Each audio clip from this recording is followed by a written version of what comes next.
Good morning, everybody. My name is Margaret Kilonzo from Kenya, Kibera, the biggest slum in Africa.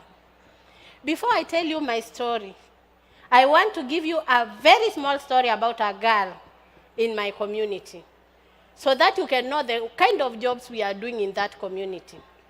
There was this girl, 15 years old, who was very bright, HIV positive. She was born HIV positive, and she wanted to achieve her goal. So what happened? The uncle was there. He didn't want this girl to achieve her goal. So what happened? He tried to defile this girl. The first time he tried to defile this girl, the girl went and told her mother. But the mother couldn't imagine whether the uncle could do that to that girl. So she didn't support this girl. So the man got that power of trying to defile the girl the second round. When he tried, the girl was confused because she didn't know where to go. The mother was not supporting her. So she decided to stop going to school. She was depressed. She started doing commercial sex worker. She stopped taking the drugs for ARVs, and there she was.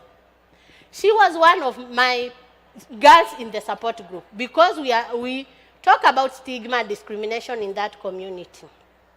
So what happened? I had to follow this girl. And she opened up and told me what she was going through.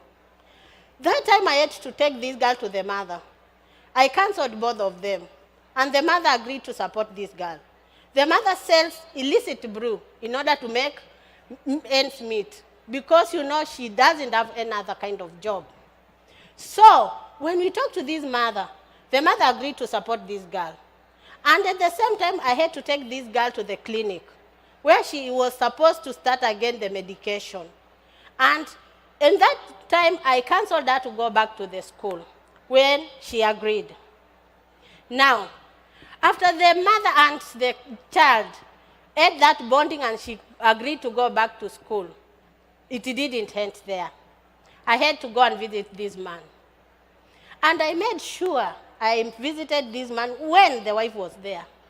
So I had to tell the wife and the man what her husband is doing. He was very much ashamed. And he had to apologize to the girl.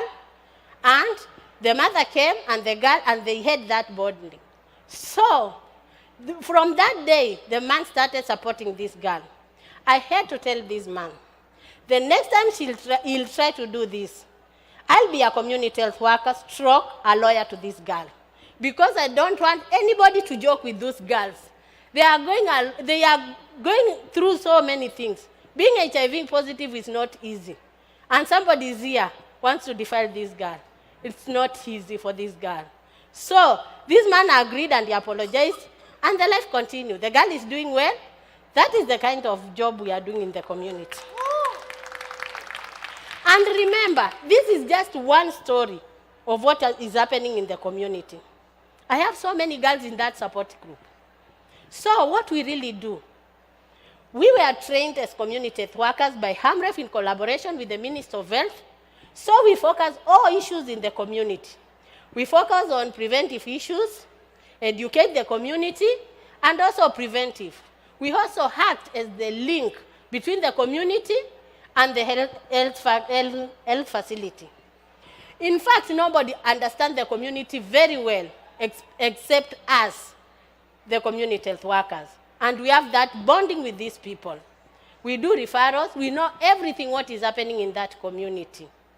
And remember, we are doing this job on voluntary basis. We are not paid anything. And we have that passion for helping these people. As a mother, I am a mother, and I have to balance between the community and my family. And I can't leave the community because I have the passion. I was born there. I know what they go through. And I can't allow to see what was there before I was trained as a community health worker. Because before I was trained on community health strategy, there was a lot of high mortality deaths of mothers and newborn children. Mothers used to give birth at the traditional birth attendants. And there was a lot of death, infection, because these people are not trained. But after the intervention of the community health workers, it is very rare to find a woman giving birth at the house or on a traditional birth attendant. Even the traditional birth attendants are escorting these mothers to the clinic so that they can be delivered by skilled attendants. From that time, and this time, if you can compare before the intervention of the CHVs and now, there is a lot of impact. In fact, Kibera is the largest slum in Africa. It contains so many people, and we have to work there on voluntary basis. What I could request the government, in fact, the WHO is recognizing our job. Why is the government not recognizing our job and pay us so that we could have this passion? They should appreciate us and know that we are doing impact to the community. We are changing lives, and we want to achieve the goal of universal health coverage. Everybody should own their own life. We don't want people to go for curative services. People, all those diseases can be prevented at home. Why should they be going to the clinic? Everybody should own their lives. And I know we'll achieve that goal because we have that passion for the community. Thank you. Thank you very much for your personal story and all the work that you do in the community. A follow-up question would be, what are you doing in the community to really help these health outcomes as you are working through, giving care to these communities? Okay, as a community health worker stroke a mother, what we do, we make sure these pregnant women, for example, they get all the information about pregnancy. They should attend and see in time. We make sure all the children which are there are immunized. We talk about sanitation because we document everything we do and we present it to our CHUs. We were trained on community strategy where we go to the household levels. And community is the basis of everything. So we are there for the community. Every time we are there for the community. They call us doctors because we have that bonding with them. So we address all issues concerning health in the community level. Wonderful. And as you're supporting the community, what can we do to support you in all the important work that you're doing? What are your challenges? What are the challenges you're facing on the ground to make sure you achieve your goals and outcomes? Okay. When I started, I said we are doing voluntarism.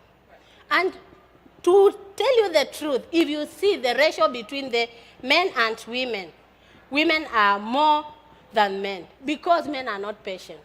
They can't do this work of volunteerism. And yet these mothers are there. They have the family. Anytime they go out, they are supposed to come home with something for the children. And yet we are volunteering. We are talking about registering for health in the community, that insurance. Yet ourselves we don't have. What are we doing?